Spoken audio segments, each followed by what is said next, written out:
নমস্কার বন্ধুরা, আপনাদের সকলকে আরও একটি গুরুত্বপূর্ণ ভিডিওতে স্বাগত জানাই। আপনাদের হাতে আর একদিন বাকি বাংলা শস্য বীমা আবেদন করার জন্য।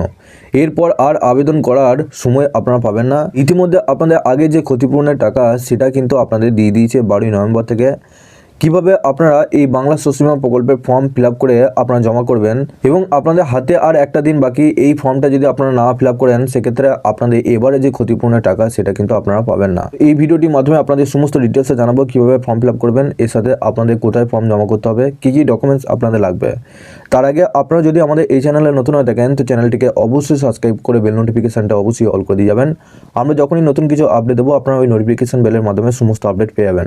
নিচে ডেসক্রিপশনে হোয়াটসঅ্যাপ গ্রুপ এবং টেলিগ্রাম গ্রুপটিকে অবশ্যই জয়েন করে রাখুন, ওখান থেকে আপনারা প্রত্যেক দিন ডেলি আপনারা আপডেট পেয়ে যাবেন। বন্ধুরা, এখানে দেখুন সবার প্রথম আপনাদেরকে যে কাজটা করতে হবে, আপনারা গুগলে আসবেন, গুগলে এসে বাংলা শস্য বীমা এটা লিখে সার্চ করবেন। সার্চ করার পর নিচে যে ওয়েবসাইটটা আপনারা দেখতে পাচ্ছেন এখানে দেখুন বাংলা শস্য বীমা, এই ওয়েবসাইটে আপনাদেরকে ক্লিক করতে হবে। এই ওয়েবসাইটে আসার পর একটু নিচে আসবেন, নিচে আসার পর এখানে আপনারা দেখতে পাবেন একটা, এখানে আপনাদের ওয়ার্ড, এখানে আপনাদের রোল হচ্ছে, এখানে দেখতে পাচ্ছেন এখানে আপনাদের বলা হয়েছে BSB kharif 2024 for paddy is 30/11/2024, অর্থাৎ আপনাদের 30শে নভেম্বর পর্যন্ত আপনাদের কিন্তু এই বাংলা শস্য বীমা আবেদন আপনারা করতে পারবেন। এই জন্য আপনারা একটু উপরে আসবেন, উপরে আসার পর এখানে দেখুন অ্যাপ্লিকেশন আপনারা ফর্ম পেয়ে যাবেন। Application form of kharif 2024 paddy and maize, এই অপশানে আপনাদেরকে ক্লিক করতে হবে। আপনারা এখানে ফর্মটা ডাউনলোড করে নেবেন, ডাউনলোড করার পর ওপেন করে নেবেন। এখানে দেখুন ফর্মটা এরপর কীভাবে ফিল আপ করবেন। এখানে আপনাদের ফর্মটা ওপেন হয়ে যাওয়ার পর সবার প্রথম দেখুন কৃষকের নাম বলেছে, এখানে আপনার নাম দেবেন, পিতা মাতা স্বামী, এখানে আপনার গার্জেনের নাম দেবেন, নিচে বয়সটা লিখবেন, আপনার কি জেন্ডার আছে সেটা এখানে দেবেন, আপনার ভোটার কার্ডের যে নাম্বারটা রয়েছে সেই ভোটার কার্ডের নাম্বারটা এখানে পাশে বসাবেন। নিচে দেখুন আপনাদের কি জাতি রয়েছে সেটা এখানে বসাবেন, আপনাদের মোবাইল নাম্বারটা যেটা আপনাদের কৃষক বন্ধু প্রকল্পে দিয়েছিলেন সেই মোবাইল নাম্বারটাই দেবেন, আধার কার্ডের নাম্বারটা এখানে বসাবেন। তারপর এখানে নিচে দেখুন বসবাসের ঠিকানা, এখানে গ্রামের নাম, পঞ্চায়েতের নাম, নিচে ব্লক, জেলা এবং কেসিসি অর্থাৎ কিষাণ ক্রেডিট কার্ড আছে কিনা সেটা হ্যাঁ অথবা না এর মধ্যে উত্তর দেবেন। তার পাশে দেখুন কৃষক বন্ধু আইডিটা এখানে আপনাদেরকে বসাতে হবে।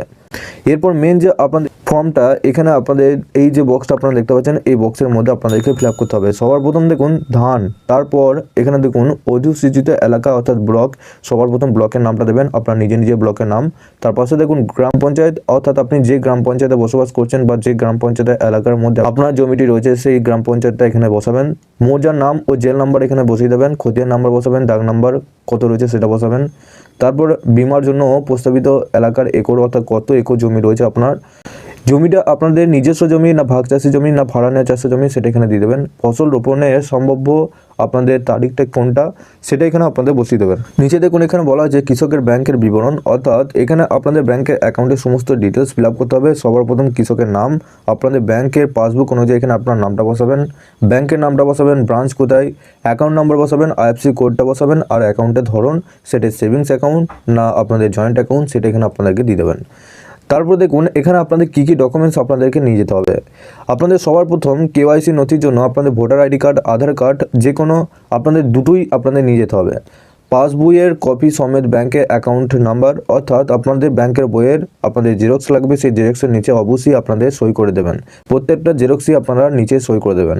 তারপর নিচে দেখুন খতিয়ান বা পর্চা সাম্প্রতিকতম বা পাট্টা বা দলিল এর নকল নিজস্ব জমির ক্ষেত্রে, ভাগ চাষি বা নিজের নামে জমি যদি থাকে সেক্ষেত্রে আপনাদের পঞ্চায়েত থেকে একটা ফর্ম নিয়ে আসতে হবে শংসাপত্রে, সেই ফর্মে আপনাদের নির্দিষ্ট ফর্ম গ্রাম পঞ্চায়েতে আপনাদের একটা সই কিন্তু লাগবে। তারপর নিচে এখানে বলা হয়েছে সহ কৃষি অধিকর্তা সংশ্লিষ্ট ব্লক বা তার প্রতিনিধি অথবা ভূমি ও ভূমি সংস্কার বা উদ্বাস্তু ত্রাণ ও পুনর্বাসন দপ্তরের রাজস্ব আধিকারিক পরিদর্শন দ্বারা প্রদত্ত ফসল রোপণের শংসাপত্র। এখানে আপনাদের যে বিএল অ্যান্ড আরও যে অফিস রয়েছে বা আপনাদের ব্লক ডিপার্টমেন্ট রয়েছে বা রেভিনিউ অফিসার যারা রয়েছে তাদের কিন্তু এখানে আপনাদের সই করতে হবে, আর এই সইটা আপনাদেরকে করার দরকার নেই, এটা অফিসে জমা করলেই তারা কিন্তু সই করে দেবে। এরপর এখানে দেখুন আপনাদের একটা স্বঘোষণাপত্র আছে, তার জন্য এখানে নিচে দেখুন সাক্ষী সই, এখানে যিনি সাক্ষী আছে তার সইটা করে নেবেন। আর পাশে এখানে ডান দিকে দেখুন কৃষকের সই বা টিপ ছাপ আপনাদেরকে এখানে দিতে হবে, এখানে আপনাদের সইটা করে দেবেন। এই ফর্মটা নিয়ে গিয়ে আপনাদের নিজে কৃষি দপ্তরে কিন্তু জমা করতে হবে, আর এই ফর্মটা জমা দেওয়ার পর আপনারা কিন্তু বাংলা শস্য বীমা প্রকল্পের টাকা পাবেন। আর এই ফর্মটা যদি না জমা করেন সেক্ষেত্রে বাংলা শস্য বীমা প্রকল্প থেকে কোনো টাকা আপনারা পাবেন না।